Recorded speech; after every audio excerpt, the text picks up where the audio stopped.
The Council's warning. The great chamber of the Galactic Consortium hummed with tension as beings from across the galaxy gathered for an emergency session. Crystalline entities from the Andromeda sector floated alongside tentacled creatures from the outer rim, while energy beings pulsed with anxious light. At the center of this diverse assembly stood Zephyr, a tall, elegant being whose silver skin reflected the chamber's ambient glow.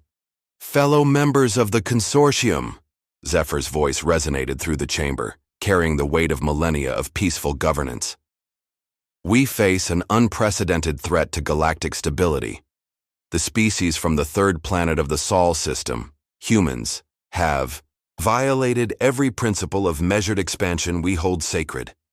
The chamber erupted in concerned murmurs. For 3,000 years, the Galactic Consortium had maintained peace through careful regulation of technological advancement and territorial expansion. Every species was expected to follow the established protocols, developing slowly and requesting permission before venturing beyond their home systems. Zephyr continued, "In mere decades, these humans have leaped from primitive chemical rockets to advanced fusion drives. They've established colonies on multiple worlds within their system, and now threaten to break into interstellar space. Their weapons technology rivals our own, and their expansion shows no signs of slowing." A gelatinous being near the front of the assembly pulsed with orange light.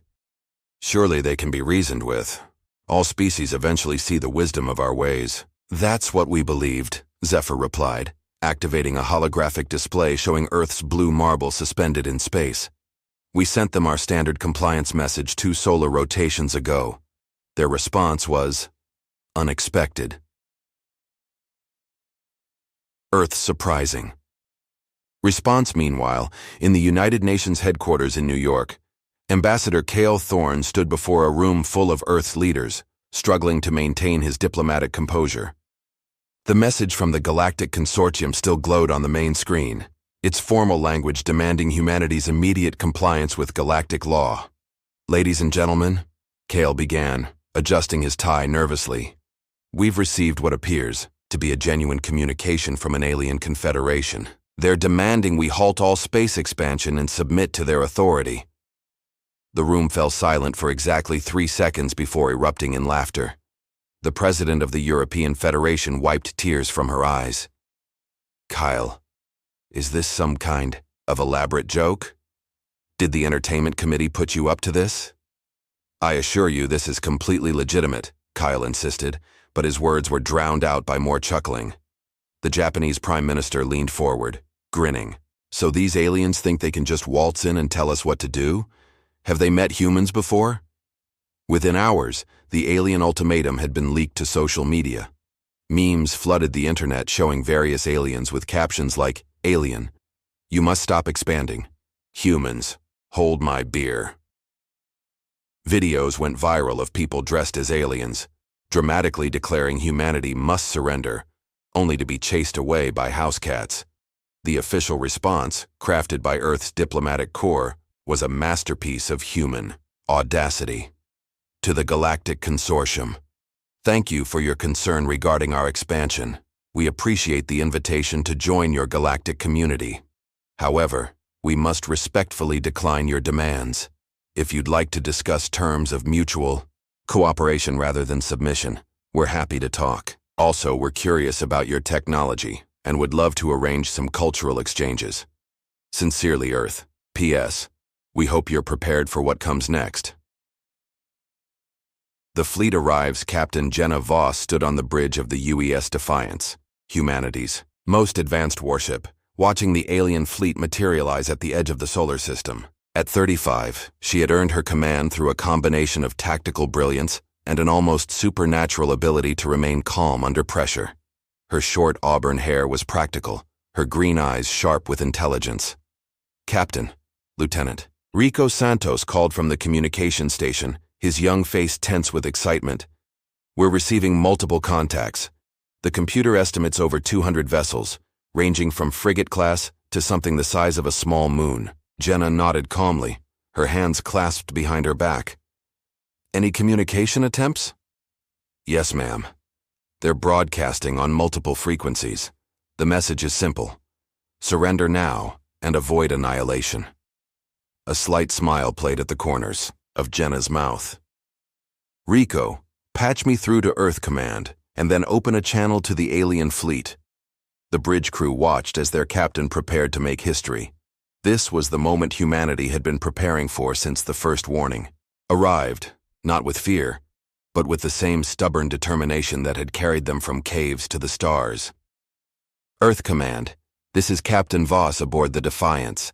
The party guests have arrived and they seem to have forgotten their manners, requesting permission to begin Operation Welcome Wagon. The response from Admiral Helena Cross came immediately. Permission granted, Captain. Show them what human hospitality looks like. Jenna turned to her crew, her voice carrying across the bridge with quiet authority. Gentlemen and ladies, today we make first contact with galactic civilization. Let's make sure they remember this day. The first engagement. The alien fleet arranged itself in a perfect formation, a display of overwhelming force designed to intimidate any rational species into immediate surrender. Zephyr, commanding from the massive flagship Eternal Harmony, watched the primitive human vessels with a mixture of disdain and curiosity. Their ships are crude, observed the tactical officer, a mantis-like being whose compound eyes analyzed the human fleet. Basic fusion drives, projectile weapons, primitive energy shields. This will be over within moments. But as the alien fleet moved into attack formation, something unexpected happened. The human ships scattered like startled fish, moving in seemingly random directions that made targeting difficult. Instead of forming battle lines or attempting to match the alien formation, they began what could only be described as organized chaos. What are they doing? Zephyr demanded as human ships darted between asteroids, using the solar system's natural debris as cover. The answer came in the form of precisely targeted strikes against the alien fleet's most vulnerable points. The humans had clearly studied the alien ships during their approach, identifying weak spots in shield generators and weapon systems. Small, fast human fighters emerged from hidden positions throughout the solar system, launching hit-and-run attacks that disrupted the alien formation. Captain Voss coordinated the defense from the Defiance, her ship dancing through space with an agility that seemed impossible for its size. Rico, target their command ship's communication array. If we can blind their coordination, their numbers become a disadvantage. Aye, Captain. Firing solution locked. The human weapons, while primitive by galactic standards, proved devastatingly effective when applied with surgical precision. Rail. Guns fired tungsten projectiles at relativistic speeds, punching through alien shields designed to deflect energy weapons. Missile swarms confused alien point defense systems with chaff and decoys before delivering nuclear payloads to critical systems. Alien confusion aboard the Eternal Harmony. Chaos reigned as reports flooded in from across the fleet. Ships that should have easily overwhelmed the primitive humans were being systematically disabled by tactics no civilized species had ever employed. They're using their own system against us, the tactical officer reported, his compound eyes clicking rapidly in distress. They've weaponized asteroids, turning them into kinetic projectiles. They're hiding ships inside the gas giant's rings, using the debris as camouflage. Zephyr watched in growing disbelief as a wing of human fighters emerged from behind one of the system's moons, having used the celestial body's gravity well to mask their approach. The humans fought like no species in the consortium's records, improvising, adapting, turning every disadvantage into an opportunity. Their ships are individually inferior, Zephyr muttered, but they fight as if each vessel is expendable while making every shot count. How do they coordinate such chaos? The answer lay in humanity's greatest strength, their ability to think independently while working toward a common goal. Each human captain made split-second decisions based on the evolving battlefield, trusting their comrades to adapt and support them. It was a form of warfare the rigidly hierarchical consortium had never encountered. The turning point as the battle raged across the solar system. It became clear that the alien fleet's overwhelming numbers were becoming a liability. Their large, powerful ships struggled to engage the nimble human vessels without risking friendly fire.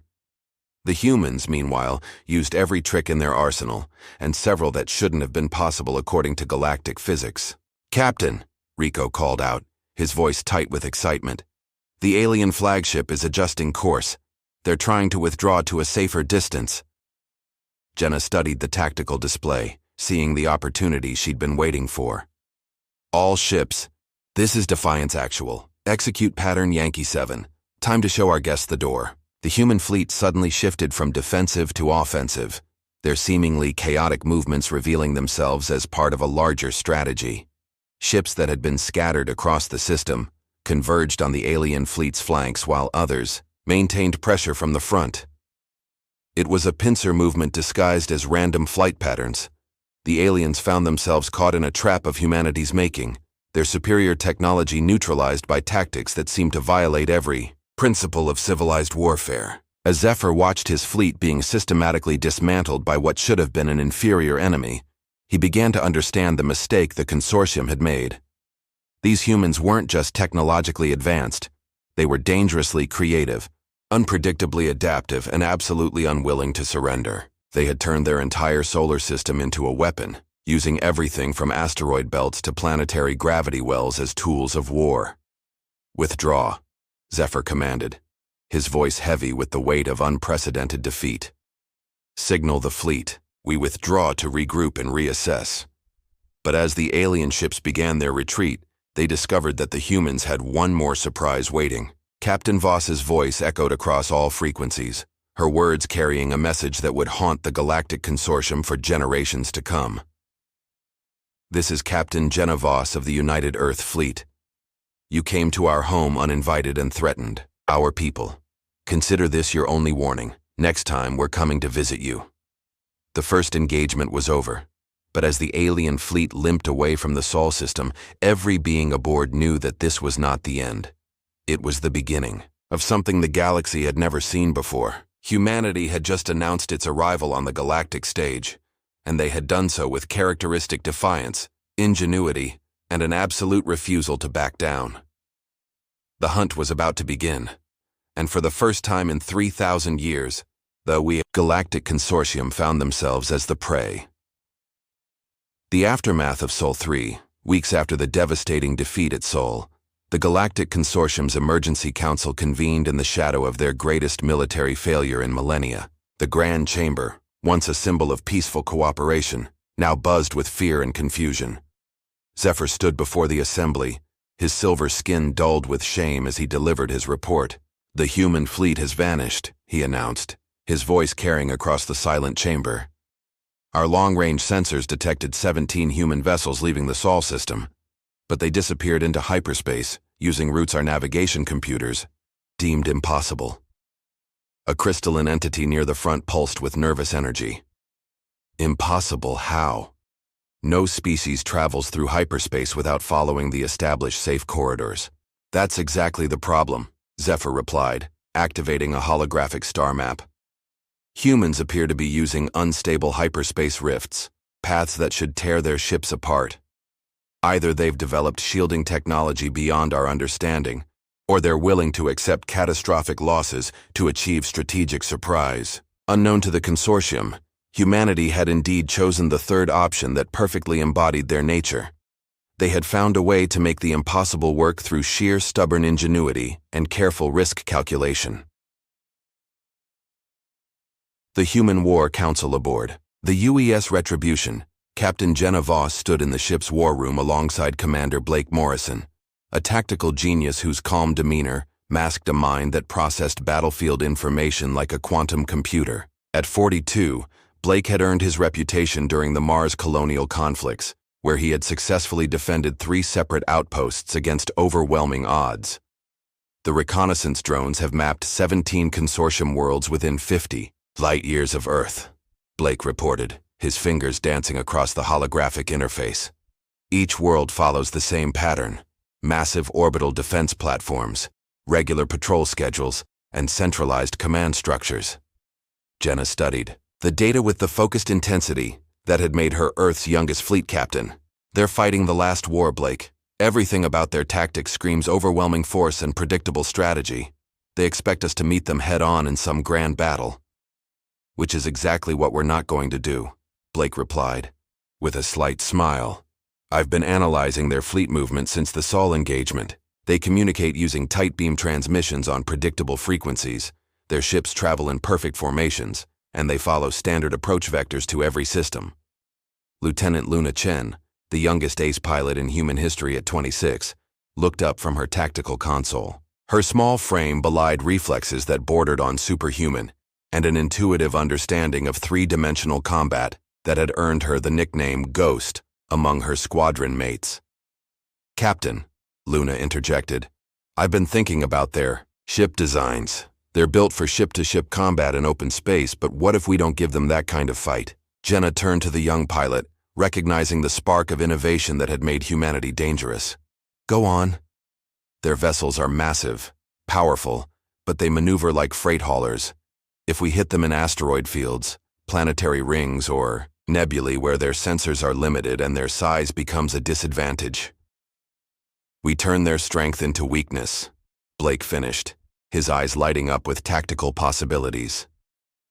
Luna, you might have just given us the key to this entire The first hunt. The Consortium Patrol Fleet Serenity's watch consisted of 5 heavy cruisers and 2 dreadnoughts, more than enough firepower to pacify any rebellious system. Commander Nexus Prime, a reptilian being whose scales shifted color, with his emotions, led the fleet with the confidence of someone who had never faced a serious challenge. Maintain standard formation, Nexus commanded as his fleet approached the Kepler 442 system, where intelligence suggested human ships had been spotted. These primitive mammals learned their lesson at Sol. They'll likely surrender once they see our full strength.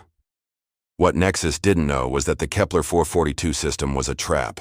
The humans had spent 2 weeks preparing the battlefield, using the system's dense asteroid belt and unstable gas giant as natural weapons. Captain Voss's task force of 5 destroyers and 12 fighters lay hidden throughout the system, waiting. The alien fleet entered the system in perfect formation, their sensors sweeping space in standard search patterns. They detected the human ships almost immediately, exactly as Jenna had planned. Contact bearing 27 Mark IV, reported the Consortium sensor officer. 7 human vessels hiding behind the 4th planet's largest moon. Nexus smiled, his scales shifting to a confident blue. Finally, a proper engagement. All ships attack Formation Delta. We'll show them the price of defying the Consortium. As the alien fleet moved toward the moon, they failed to notice the subtle changes in the asteroid field around them. Chunks of rock that had drifted innocuously for millennia suddenly began, moving with purpose, their trajectories guided by tiny human-built thrusters that had been carefully hidden within the asteroids themselves. Now, Jenna whispered into her communicator. The asteroids accelerated toward the alien fleet like a swarm of guided missiles, each one targeted at a specific ship's vulnerable points. The Consortium vessels, designed for combat against energy, weapons and missiles, had no defense against kinetic projectiles the size of city blocks. Nexus watched in horror as his flagship's shields flared and failed under the impact of 3 massive asteroids. Around him, his fleet was being systematically destroyed by weapons that weren't supposed to exist. "Return fire!" he screamed, but his weapons had nothing to target. The asteroids were just rocks, dead, lifeless rocks that had somehow become the most effective weapons his fleet had ever faced. That's when the real attack began. Ghost Squadron Luna. Chen's fighter squadron emerged from the gas giant's upper atmosphere like phantoms, their ship's heat signatures masked by the planet's own thermal emissions. The 12 fighters moved in perfect coordination, their small size allowing them to dance between the alien ship's desperate defensive fire. "Ghost leader to all units," Luna's voice was calm despite the chaos around her. "Remember, we're not trying to destroy them, we're trying to disable them. Target their engines and communication arrays." The human fighters struck with surgical precision, their plasma cannons and railguns carving through alien hull plating with devastating effectiveness. Unlike the Consortium's energy weapons, which were designed for spectacular but clean destruction, human weapons were brutal and efficient.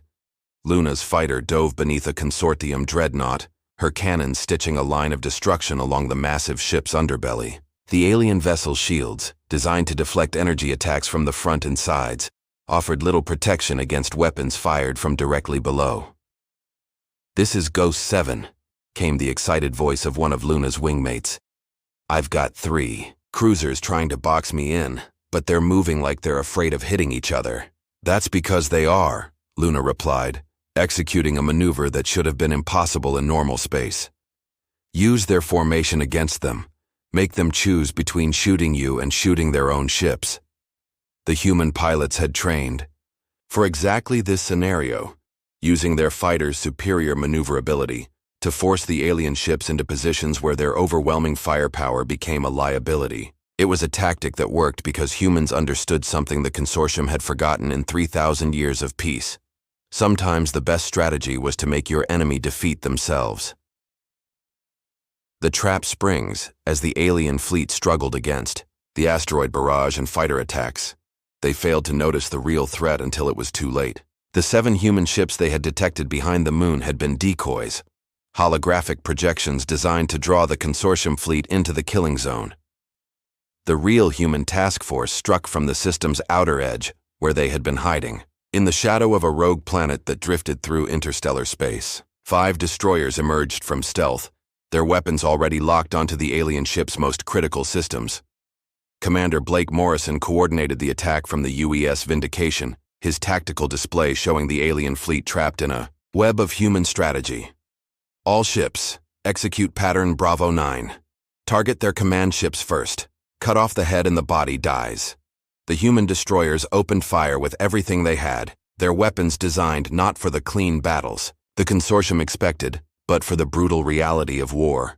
Railguns fired depleted uranium slugs at near-light speed, while fusion missiles created miniature suns that overwhelmed alien point defense systems. Nexus Prime watched his fleet die around him, unable to comprehend how 7 human ships had become 24, how empty space had become filled with weapons, how his overwhelming technological advantage had become meaningless. "All ships, withdraw," he commanded. But his communication array had been one of the first targets destroyed. His orders never reached the rest of his fleet. The message, when the battle was over, only 2 Consortium ships remained intact, both deliberately spared by the human fleet. Captain Voss opened a communication channel to the survivors, her image appearing on their screens with crystal clarity. "This is Captain Jenna Voss of the United Earth Fleet," she began, her voice carrying the weight of absolute authority. "You came hunting us expecting to find prey. Instead, you found predators." Nexus stared at the human female, trying to understand how someone so small could be so dangerous. Her green eyes held no mercy, no regret, only the cold calculation of a born hunter. "Return to your Consortium," Jenna continued. "Tell them what happened here. Tell them that humanity doesn't wait for threats to come to us. We hunt them down first. Tell them that every ship they send against us makes us stronger, because we learn from every engagement while they repeat the same mistakes." She paused, letting her words sink in before delivering the final blow. "And tell them that we know where they live. We've been watching their worlds, studying their defenses, learning their weaknesses. The next time we meet, it won't be in some remote system where they can retreat to safety. It will be in their own space, above their own worlds, where they'll have nowhere to run." The communication ended, leaving Nexus alone with the wreckage of his fleet and the terrifying realization that everything the Consortium thought they knew about warfare had just become obsolete. The new reality, as the surviving Consortium ships limped back toward their territory, humanity's message spread through the galaxy like wildfire. The species that had laughed at the Consortium's ultimatum had just proven that their laughter was not born of ignorance, but of confidence. The humans had turned the galaxy's most powerful military force into prey, using tactics that seemed to violate every principle of civilized warfare. They fought without honor, without mercy, and without the restraint that had kept galactic civilization peaceful for millennia. But perhaps most terrifying of all, they had proven that they could win. "Captain," Voss stood on the bridge of the Retribution, watching the alien ships disappear into hyperspace. Around her, the crew worked with quiet efficiency, already preparing for the next engagement. There was no celebration, no triumph, only the grim satisfaction of a job well done. "Blake," she said to her tactical officer. "How long before they realize we were bluffing about knowing where their worlds are?" Commander Morrison smiled grimly. "About 6 hours, once their intelligence analysts review our conversation. But by then, our reconnaissance drones will have reached their first 3 systems. And then it won't be a bluff anymore," Jenna replied. The hunt had begun, and humanity was just getting started. The consortium's last stand 6 months after the massacre at Kepler 442, the Galactic Consortium faced a reality that challenged everything they had believed about civilization, warfare, and their place in the universe. The Grand Council chamber, once a symbol of peaceful cooperation, now resembled a war room filled with desperate beings plotting their survival. Zephyr stood before a tactical display showing the devastation humanity had wrought across 17 star systems. Red markers indicated destroyed fleets, while yellow ones marked worlds under human surveillance. The pattern was clear and terrifying. Humanity was systematically dismantling 3,000 years of galactic order. "The humans have struck 12 more systems in the past month," Zephyr reported, his silver skin now permanently darkened with stress. "They appear and disappear like phantoms, hitting our fleets where we're weakest, and vanishing before reinforcements can arrive. Our patrol routes are compromised, our communication networks are being monitored, and our member worlds are beginning to question our ability to protect them." A towering insectoid delegate clicked his mandibles in agitation. "How is this possible? We have ships in the thousands, weapons that can crack planets, technology that spans millennia of development, and none of it matters," came a new voice from the chamber's entrance. The assembled delegates turned to see the arrival of the collective mind, an ancient artificial intelligence that served as the consortium's ultimate authority. The AI's holographic form materialized as a shifting pattern of lights and geometric shapes, beautiful and terrible in its alien perfection. "The humans have introduced chaos into our ordered universe," the collective mind continued, its voice resonating with harmonics that touched the deepest fears of every species present. "They do not fight as we fight. They do not think as we think. They have weaponized unpredictability itself." Zephyr bowed his head in acknowledgement. "What are your orders, collective mind?" "We end this threat permanently. Assemble every ship. Every weapon, every resource we possess. The humans want a war, we shall give them annihilation." Earth's final preparations deep within the Cheyenne Mountain complex. Admiral Helena Cross stood before a holographic display showing the largest military buildup in galactic history. At 63, she had seen humanity rise from a single world to a force that terrified the galaxy's greatest powers. Her silver hair and lined face spoke of decades of command, but her eyes still burned with the fire that had carried humanity to the stars. "Ma'am," reported Engineer Tom Bradley, a brilliant but eccentric man whose wild hair and coffee-stained lab coat made him look more like a mad scientist than humanity's chief weapons designer. "Our deep space sensors are detecting massive fleet movements throughout consortium space. Best estimates put their force at over 3,000 ships." Helena nodded grimly. "They're putting everything they have into one final push. Tom, what's the status on Project Prometheus?" Tom's eyes lit up with the enthusiasm of a man playing with forces that could reshape reality.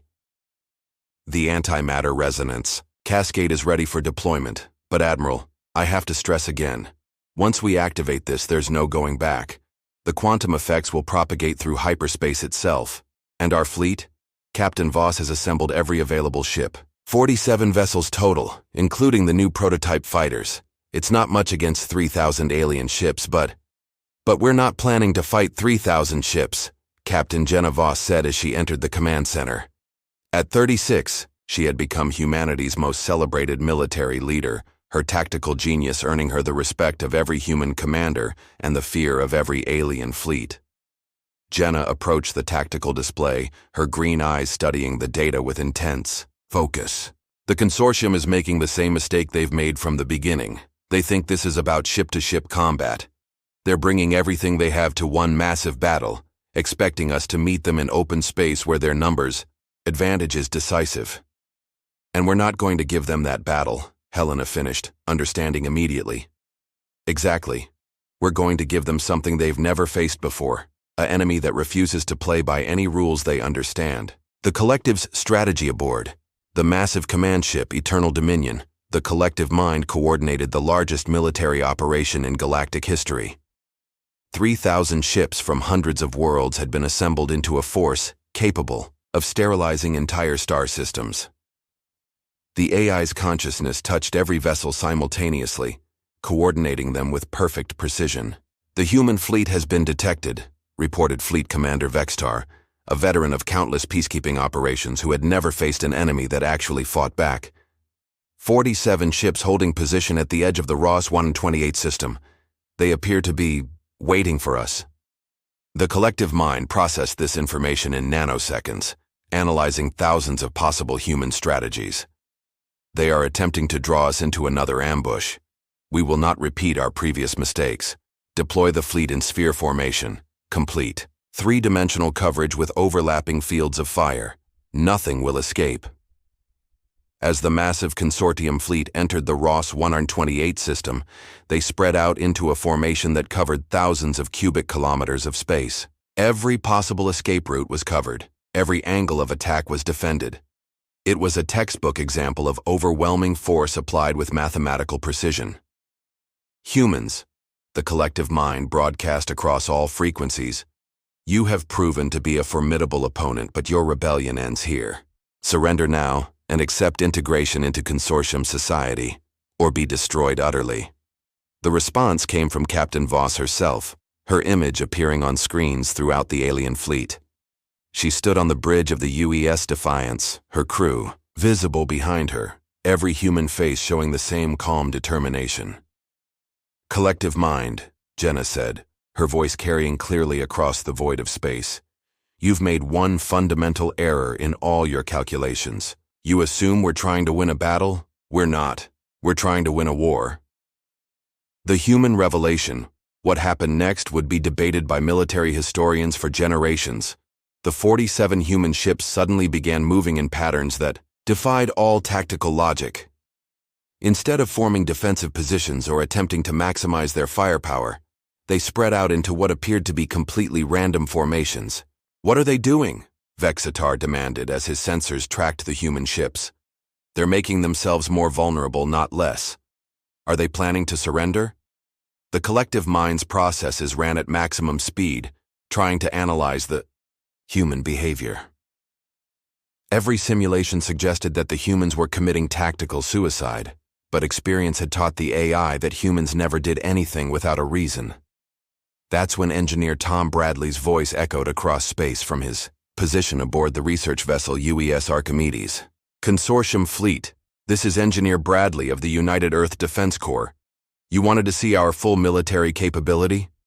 Allow me to introduce you to humanity's greatest weapon, our refusal to accept that anything is impossible." The space around the human fleet began to shimmer as reality itself seemed to bend. The 47 ships weren't random positions. They were precisely calculated points in three-dimensional space, each one a node in a massive geometric pattern that encompassed the entire system. "Initiating Project Prometheus," Tom announced, his voice filled with scientific excitement and barely controlled terror. "Antimatter resonance cascade in 3, 2, 1. The cascade effect. What Tom Bradley had created defied every known law of physics and several that hadn't been discovered yet. By positioning ships at specific quantum resonance points and simultaneously detonating precisely calibrated antimatter charges, he had turned the entire Ross 128 system into a massive resonance chamber. The effect began small, tiny fluctuations in local space-time that grew exponentially as they fed back on themselves. Hyperspace corridors, normally stable pathways, through folded reality, began to collapse and reform in impossible configurations. The boundary between normal space and hyperspace became fluid, creating pockets of twisted reality where the laws of physics were more like gentle suggestions.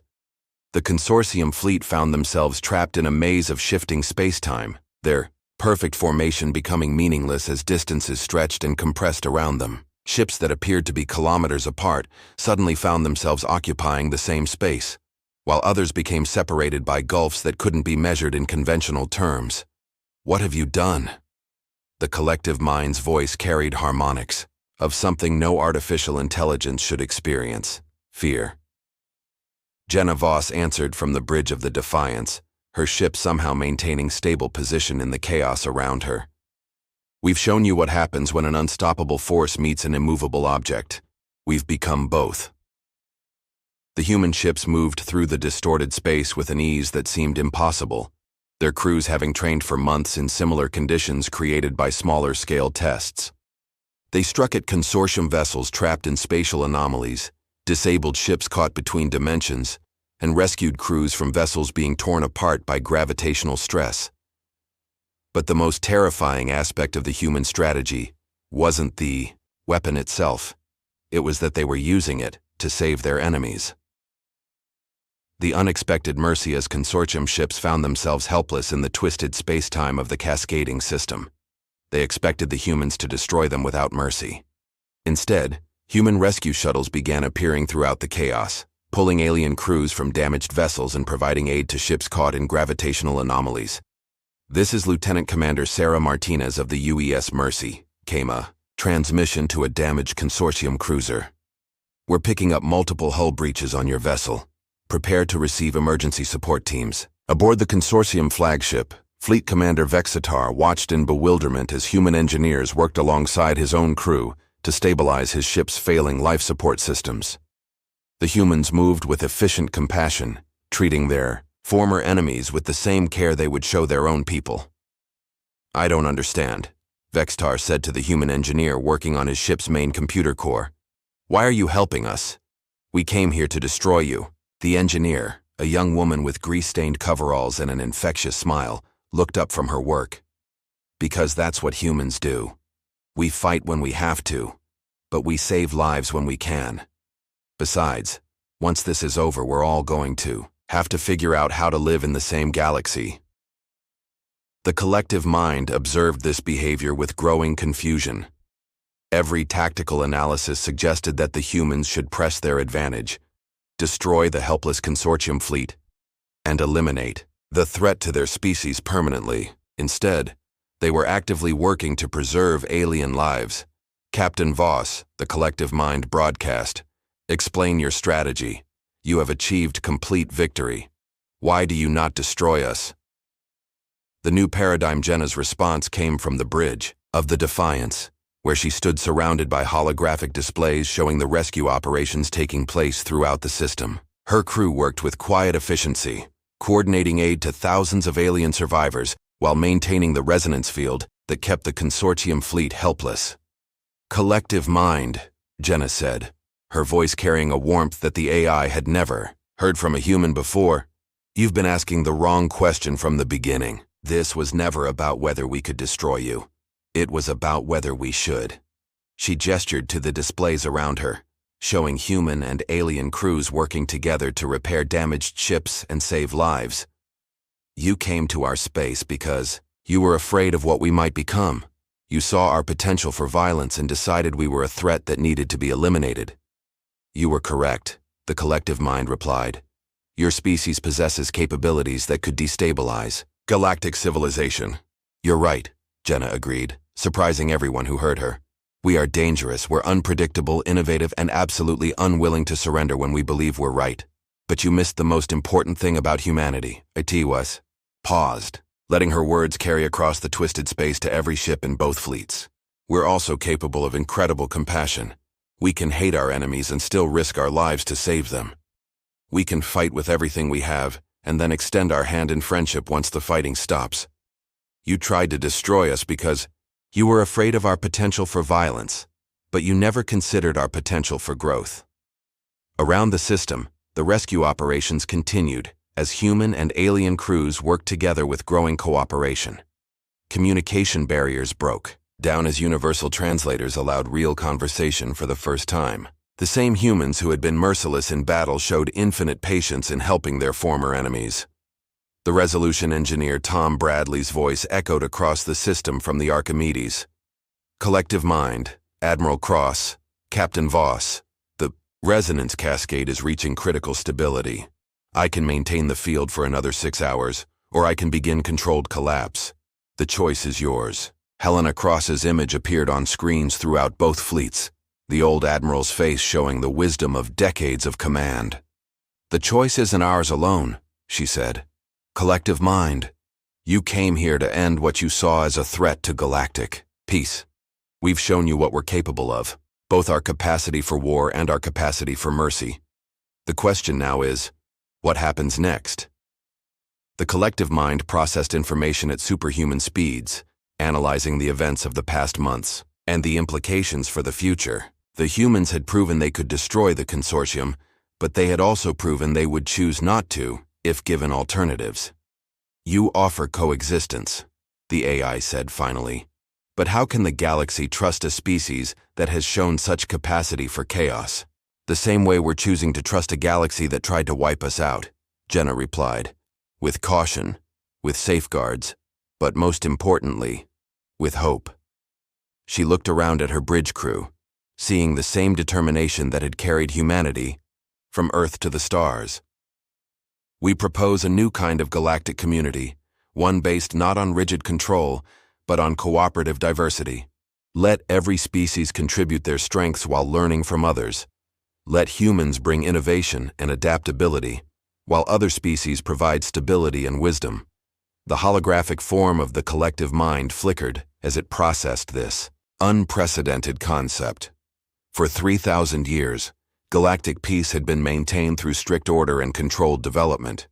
The humans were proposing something entirely different: managed chaos, controlled innovation, structured diversity, and, "If conflicts arise, if the chaos you speak of threatens stability once again," Captain Voss smiled, the expression carrying both warmth and steel, "then we deal with it together. Not as conquerors and subjects, but as partners, because the universe is big enough for all of us, and strong enough to handle whatever we can throw at it." The new beginning 6 months later, the Galactic Consortium had been restructured as the Galactic Cooperative, with humanity as its newest and most dynamic member. The rigid hierarchies of the past gave way to flexible partnerships, while the sterile peace of enforced order became the vibrant cooperation of managed diversity. Captain Jenna Voss stood on the observation deck of the newly constructed diplomatic station orbiting Earth, watching as human and alien ships worked together to construct humanity's first interstellar trade vessels. The same species that had once faced each other in battle were now teaching each other, learning from each other, and building something neither could have achieved alone. Engineer Tom Bradley had become the cooperative's chief innovation officer, his wild theories and impossible inventions pushing the boundaries of what galactic civilization thought possible. His latest project involved using controlled space-time distortions to create instant communication networks across interstellar distances. Commander Blake Morrison led the new Cooperative Defense Force, a multi-species organization that combined human tactical innovation with alien strategic wisdom. The same unpredictable strategies that had defeated the consortium now served to protect all member worlds from external threats.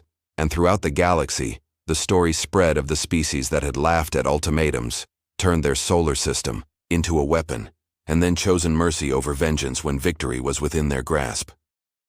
The aliens had ignored the warnings about human potential, and human ships had indeed hunted them across the galaxy. But in the end, it wasn't destruction that humanity brought to the stars. It was the possibility of something better than anyone had dared to imagine. The hunt was over. The partnership had begun. And in a universe filled with infinite possibilities, that was the most human thing of all.